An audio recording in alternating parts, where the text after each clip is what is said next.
Hey, welcome to Upon Further Review, brought to you by Coors Light. I'm your host, Paul Gutierrez. We are now entering week 3 of the Raiders' search for a new head coach. A lot of things to dive into in this episode, including the Raiders brass going to the national championship game in Miami to watch a potential number 1 overall draft pick.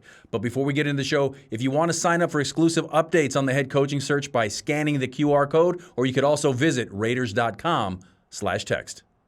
All right, and joining me now to help break down everything that's going on, whether it's a coaching search or the draft picks or whatever it is, the voice of the Raiders, Jason Horowitz. Jason, now, when I look back at the national championship game, there was a little bit of pageantry going on. There was kind of a show with Mark Davis, Tom Brady, John Spytek, all in attendance. I would assume to watch the potential number 1 overall draft pick, but a lot of other things to see there as well. What did you take away from those guys all being there watching that national championship game?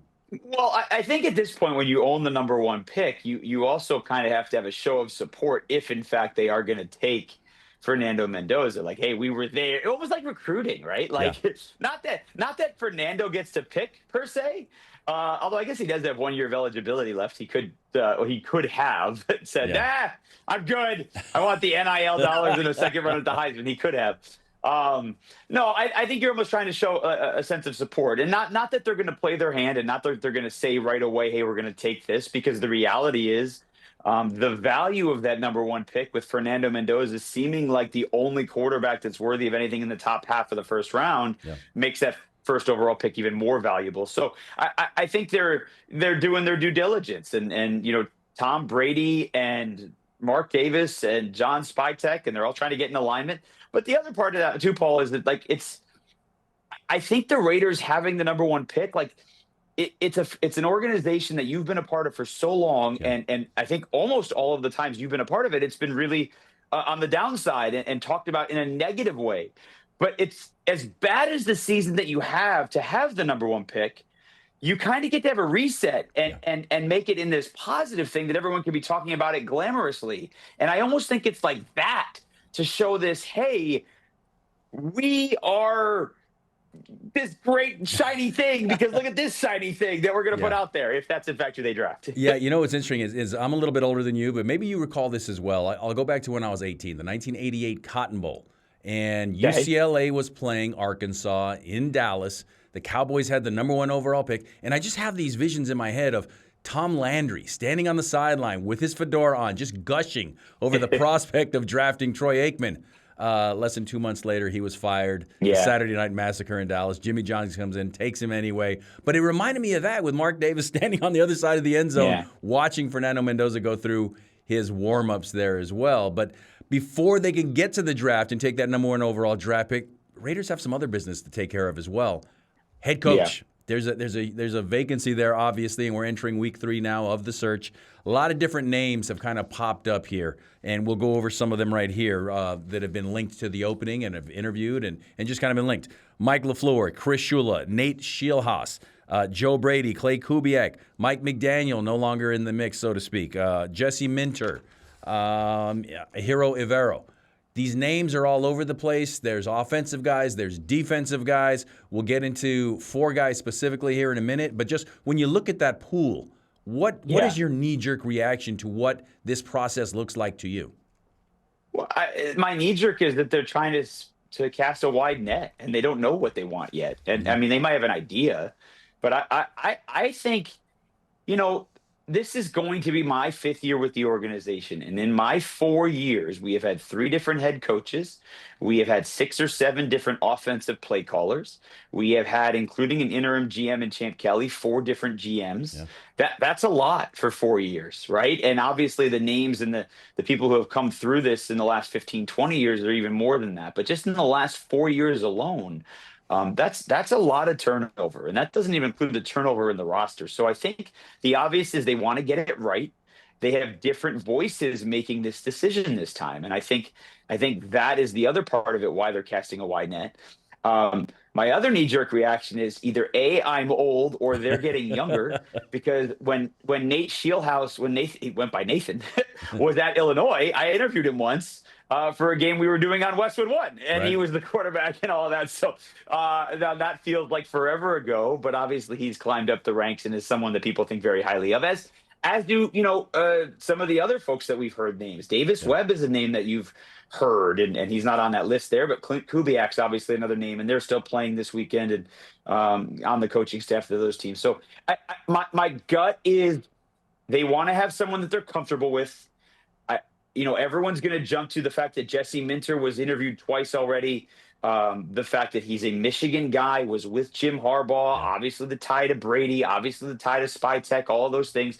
Maybe they're comfortable with him, maybe they're not. I think everyone just assumed, though, PG, that this would be an offensive hire because Antonio Pierce was defensive and Pete Carroll was defensive, and the last two teams have had some of the worst offenses the Raiders have ever had. But I don't think it has to be that. I think you just need to have the right hire. Who cares what position they come there from their background? And then if you're going to hire someone with defense or special teams like John Harbaugh was, you just go out, hit a home run with the offensive coordinator. And that may be more important for that part of it anyway than whether or not the head coach is defensive or offensive.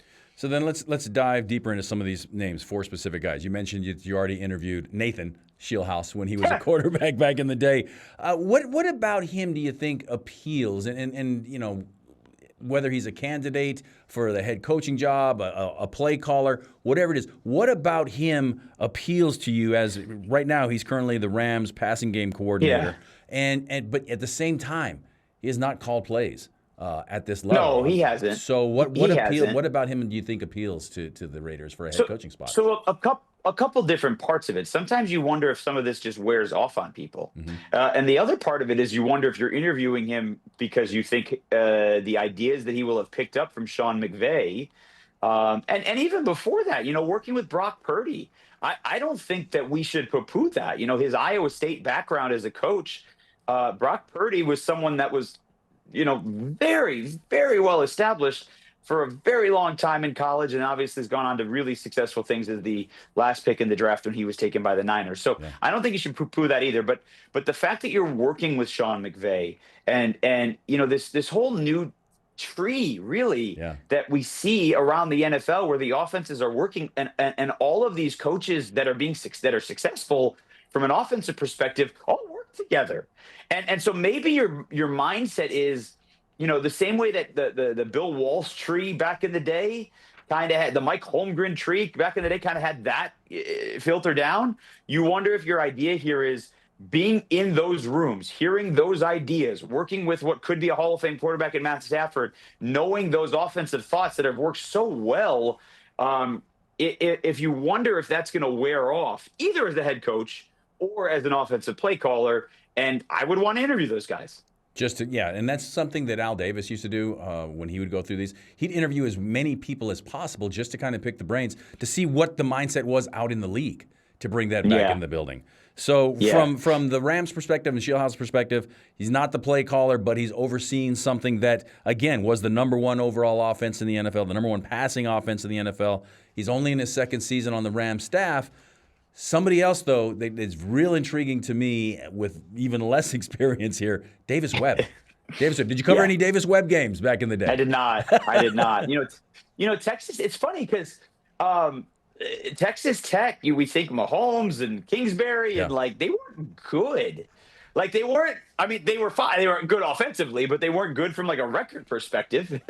And, Davis Webb was also a player under Cliff Kingsbury. And Cliff Kingsbury is another guy that offensively has some magic and he has some juice. And, one day in the future, maybe a head coach again. And I don't know, maybe somebody's taking a shot at Cliff Kingsbury now. Because there's still, 6, as we speak, 6 job openings, including the Raiders. So who knows? But look, the fact that I don't think it's a coincidence that everyone around the league is talking about this guy, right? That comes from somewhere. That comes from insiders like yourself getting information. That comes from coaches being like, wow, this 30-year-old's got something. Sean McVay was that, right? All of that stuff. So I think there's something to it, but that doesn't mean he can do it right away. That doesn't mean he can't. Right, Sean McVay was 30 or 31, and we're seeing all the success the Rams have had. And so maybe you're like, hey, maybe this is that guy plus a new quarterback who's a rookie as well. So I think there's something to it. I think what he has done with Bo Nix, what Davis Webb has has in his background from Texas Tech and Cliff Kingsbury, what he has learned from Sean Payton, kind of what we just talked about by being around the whole Sean McVay thing. I think that's invaluable too. And now the question is, when you interview him, when you meet him, does he wow you? Does he wow you as the future leader and take the Raiders back to what they once were? Because that's what this is all about, right? It is about taking the Raiders back to being an organization that in the grand scheme of wins matters. Not in the grand scheme of the history of the NFL, where there's no question that the Raiders matter, but in the grand scheme of our current day NFL, where wins and playoffs and being relevant now matter. And can whoever you hire do that with presumably the number one quarterback in the NFL draft? So that's the interesting thing about Davis Webb as well. And I saw a report earlier, and it was a report of a rumor, so to speak, was that perhaps Davis Webb and the guy you mentioned, Cliff Kingsbury, his coach in college, could be a package deal to whoever he's going to as his OC. Yeah, I saw that too. As his OC. And that to me was something that was intriguing, because if you're going to go young offensive play caller as the head coach, what do you then do at offensive coordinator? Because if you're a first-time head coach, I don't know if you really want somebody with a lot of experience behind you as your play caller, or not even as the play caller, but as your OC, because then you're looking over your shoulder all the time trying to figure out, okay. Maybe. Yeah, but if you got a guy like Kingsbury that you trust and you've already played for, maybe that works. I'm not saying it works here, but maybe that works for him going forward. What do you think about that? Yeah, well, remember, Cliff Kingsbury, and I know you've told me this before, that it was a different set of people who were making the hire, but Cliff Kingsbury almost took the Raiders' OC job a couple years ago. Yeah. You know, he was in the building. They were going to sign him, and then something changed, and he, became the OC to work with Jaden Daniels and a young quarterback who, and just like that, right? Like you would hope, if it is Fernando Mendoza the pick, that you would hope would happen with the Raiders as well. Yeah. Especially with all the money they have to sign free agents and all the other things with the holes that they have to fill. So, I'm with you on he has to have people around him that he trusts, especially when you're doing it for the first time. Because we saw that last year, it didn't really work.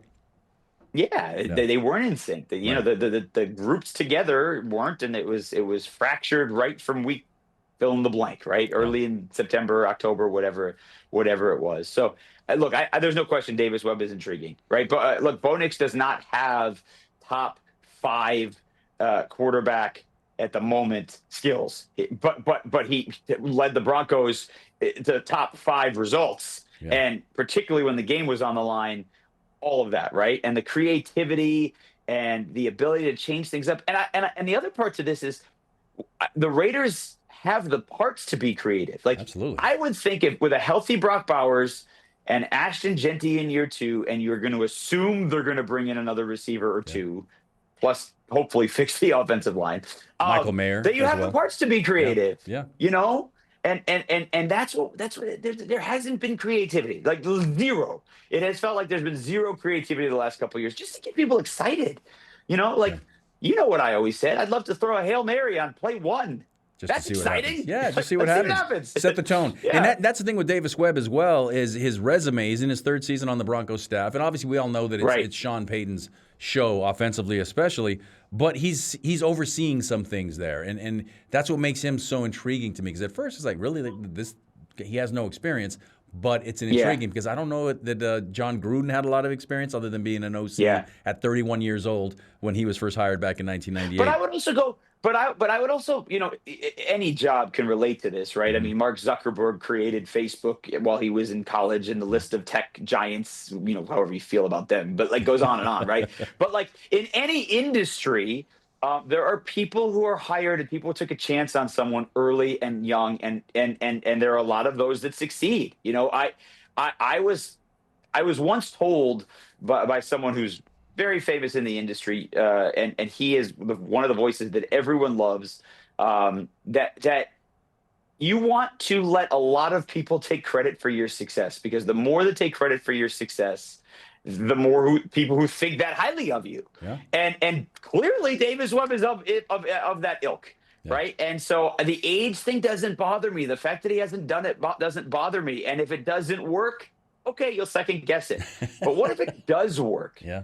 Right? Like, what if it really works? And, I guess we'll find out. Let's flip the script a little bit now to the defensive side of the ball. Jesse Minter, these 2 defensive guys. Yep. And this, again, which is interesting to me, is that the 2 defensive guys that we're going to talk about here, they've both had second interviews. And a lot of that is because they're not in the playoffs anymore. The two offensive guys we talked about, they both have a shot at going to the Super Bowl. Jesse Minter, Chargers defensive coordinator, knows the division, knows it really well. What about him is appealing in your estimation? Well, I think he's put together a couple of really good defenses, plus on the college level, a national championship defense. So I think, like I said earlier, and I've never met Jesse Minter. I've really heard a lot of things. I mean, Jim Harbaugh brought him back from the staff with his brother. So I think, you have the aspect of that comes along with it too. People always credit the Ravens staff, maybe not so much this year, but generally speaking for the last 15, 20 years, is having this great defensive mentality, and they can do it with a variety of different players. So you've got that as your background. You've got the last 2 years with the chart. Like they took some players who were struggling before and they turned them into really good players. And they also took some young players and put them at key positions, and they succeeded too. So I think Jesse Minter the last couple of years has been a standout. I think the Chargers defense has been one to say, hey, there's something here and something. But again, I go back to the fact, Paul, that I don't worry about what your offensive or defensive pedigree is. I want to know how you are as the overall coach. Gotcha. How you are leading not just players, but the staff, right? How are you organizing things? How do you see games? Game management, right? That's been an issue here the last couple of years, right? Game management has been a major issue. That's a major aspect of coaching. How do you see analytics? How do you change your coaching philosophy when what you're doing doesn't work? And that could be within a game.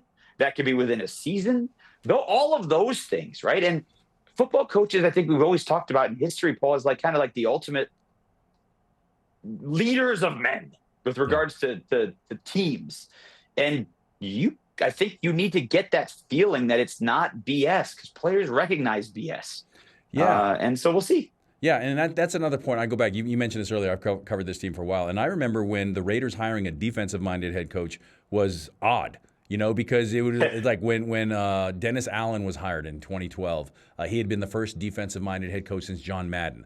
Then after that, you see, okay, here comes Jack Del Rio, who Madden said was a grown-up in the room, so to speak. Like you're talking about, a leader among men, because he had done it, he had played in the league. That's right. And since then, it's been kind of, choose your own adventure in terms of things here with the coaches. So with Minter, I think what's real intriguing there is he's overseen a defense that's the number 5 total defense in the NFL, scoring-wise, number 9 in the NFL. I wonder, though, if you do go defensive-minded, and I know what you're saying, I agree with you that you need somebody that can control the entirety of the locker room. Can that potentially affect? I mean, how does that affect who you're going to take at number 1? It seems that Fernando Mendoza is the guy, but now let's get into Hiro Evero, the defensive coordinator for the Carolina Panthers. Yeah. Same thing. I mean, quick kind of scouting report on him from you, but also from a defensive-minded head coach standpoint, how might that affect something like that? I gotta think, and maybe I'm wrong. Maybe this is just naive, and maybe it's just that I'm hoping that Fernando Mania is part of the Raiders franchise, right? So maybe it's just some of that. But I gotta think that if Tom Brady and John Spytek know today that they're leaning towards taking Fernando Mendoza, that conversation's being had with whoever they're talking to, and even if they're not, that conversation's being had with whoever they're talking to. So Paul, I would think that, we'll get back to Evero here in a second, but I don't think that plays a role once, because every defensive coach knows that if you don't have a quarterback, you don't have a team. True. Right? Like Mike McDonald's got the number 1 seed in the NFC. They went out and got Sam Darnold. Yeah. Right. And to me, that's not that different than going out and drafting the number 1 pick. Obviously, Sam established himself last year, but you are making the effort to go get the quarterback. Yeah. And so I don't think that plays a factor into whether you're hiring a defensive coach or an offensive coach and all. Now, how they see that player might be different. Right. And I think that's the conversation that you would have. But I would also say that Evero's also been around a number 1 pick who took some time to get going for the last 3 years. Yeah. And I think that actually would probably be a benefit. Hey, you were on a defense. By the way, their defense was bad when they had Bryce Young, and they got better. And he was a part of why they stuck around. Like they built some parts and they grabbed some parts, and they drafted some parts, and lo and behold, here you go. But like, he was on a team that experienced the number one pick and an underwhelming performance in that first year by the number one pick. And then, by the way, a number one pick who was benched going into the Raiders game last year for Andy Dalton, and then saw it turn around. So he knows what it's like to be around a number one pick. And I'm not saying that Bryce Young and Fernando Mendoza are the same. I'm not saying they're the same player, the same character, the same leader, the same type of player. But everything you ever listen to with Fernando Mendoza sounds like, man, that guy understands a lot. Yeah. Right? Now, he speaks really fast. He speaks with a lot of energy. He speaks with a lot of things. And there sounds like there's a lot of things moving here, but he also puts them under control. Yeah.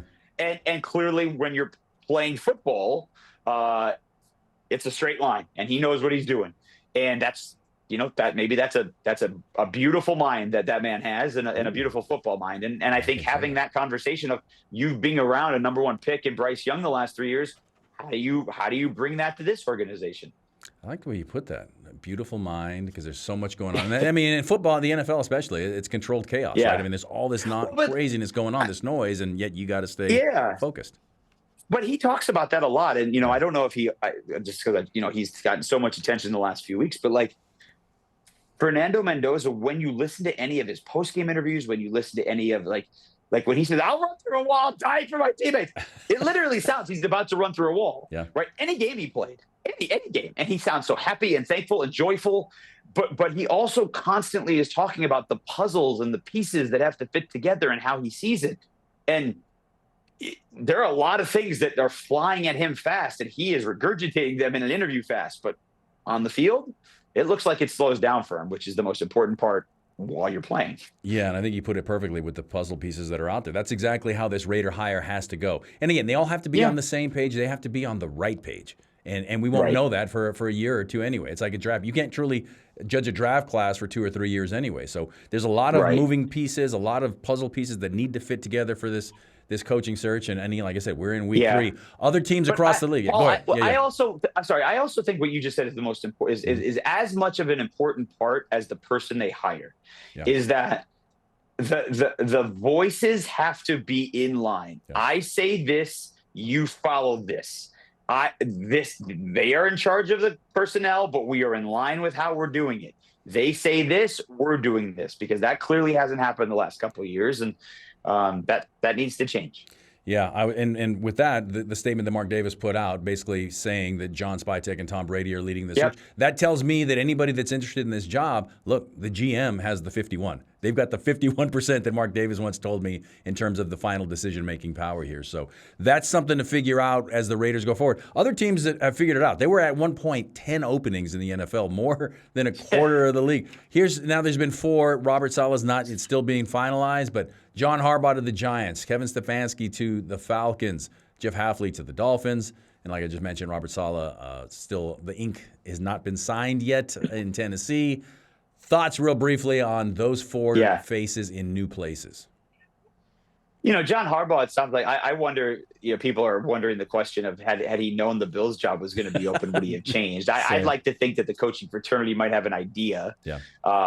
That being said, if that play that was controversial is ruled a catch instead of an interception, Sean McDermott might still have a job, because they'd be playing this weekend. True. Against the New England Patriots. And it's crazy how little of those things. Now, obviously, this was going to boil over whether they won that game or not. But I think John Harbaugh to the Giants is a really interesting fit. There's no question that John Harbaugh is someone that people gravitate towards. He knows how to be in charge. He was with an organization when you're there almost 2 decades. That is the utmost of stability in a league where, you just said it, 10 coaches are fired. That is almost a third of the league in the last, what are we at now? 2.5 weeks that have been fired. That is an insane number.